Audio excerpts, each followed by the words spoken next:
안녕하세요. 저희는 팀 에스크입니다. 저희 팀의 연구 주제는 VR 장비를 활용한 자세 복원입니다. 목차는 다음과 같습니다. 저희 연구에서는 상용 VR 기기에 기본적으로 포함된 장비인 VR 헤드셋 HMD와 두 컨트롤러만 가지고 사용자의 완전한 자세를 복원하는 것입니다. 아바타가 등장하는 게임에서 사용자의 모습을 반영하는 아바타를 생성해 몰입감을 증가시킬 수 있습니다. 현재 많은 VR 게임에서는 사용자의 자세에 대한 정보가 없기 때문에 사람을 공중에 떠나다니는 아바타, 어떤 경우에는 얼굴과 손 두 개로 표현하는 경우도 있고 미리 제작한 애니메이션을 재생하는 경우가 대부분입니다.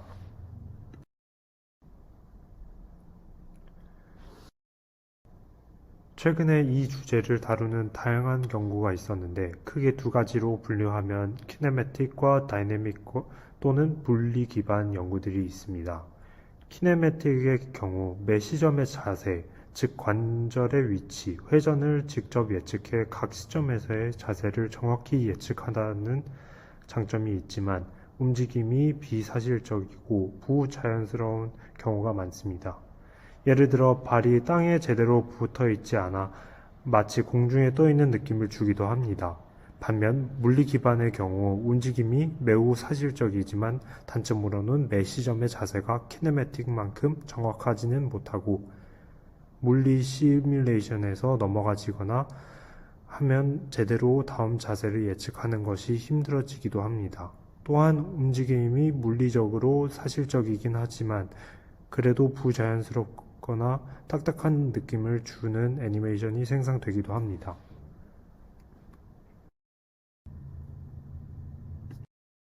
먼저 저희 연구의 기존 연구의 차별점인 모션 레이턴 스페이스의 활용에 대해 설명드리겠습니다. Learned Motion Latent Space란 데이터를 통해 사람의 움직임이 어떤 분포를 갖는지 학습하는 것입니다.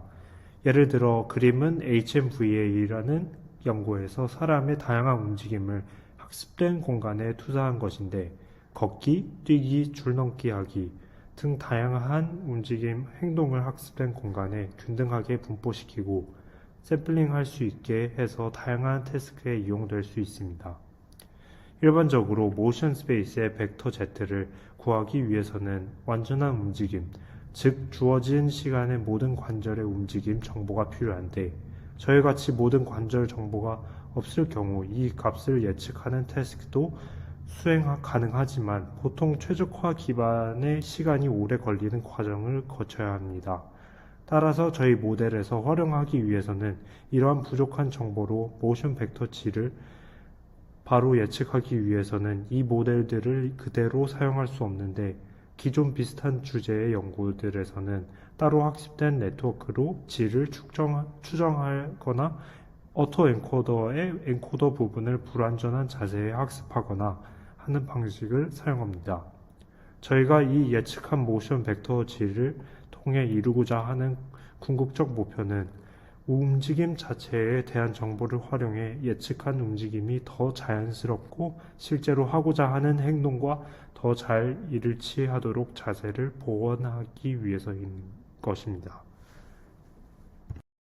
모션 엠베딩을 추가하는데 한계가 있기 때문에 추가로 트랜스포머 기반 모델을 추가로 구현해 성능 향상을 도모해 보려고 합니다.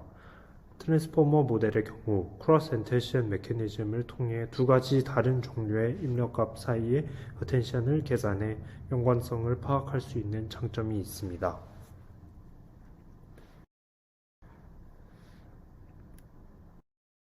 결과를 보여드리겠습니다.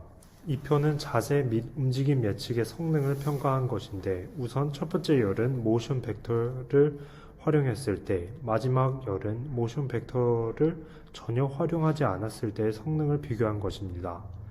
첫 행의 MPJP의 경우 예측한 각 관절의 위치와 실제 관절의 위치 차이의 평균을 나타낸 것인데 모션 벡터를 활용하지 않았을 때는 평균 7cm 정도 차이가 나는데 활용했을 때는 4.7cm 정도로 개선이 된 것을 확인할 수 있었고 두 번째 행의 모션 레커니션 에러의 경우 헤드셋과 컨트롤러 정보로 예측한 움직임과 실제 움직임과의 종류를 비교했을 때의 오차인데 여기서도 모션 벡터를 활용했을 때 훨씬 더 오차가 적었습니다.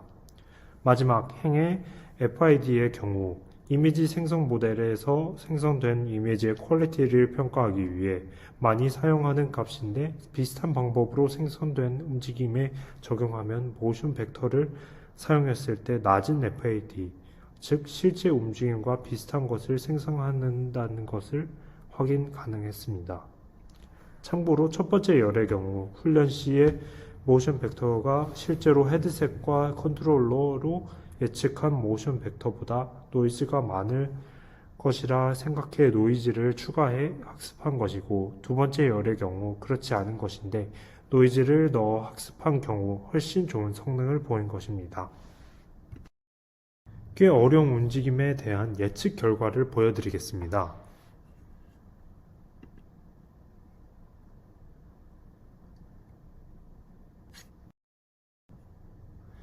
이상 발표를 마치겠습니다.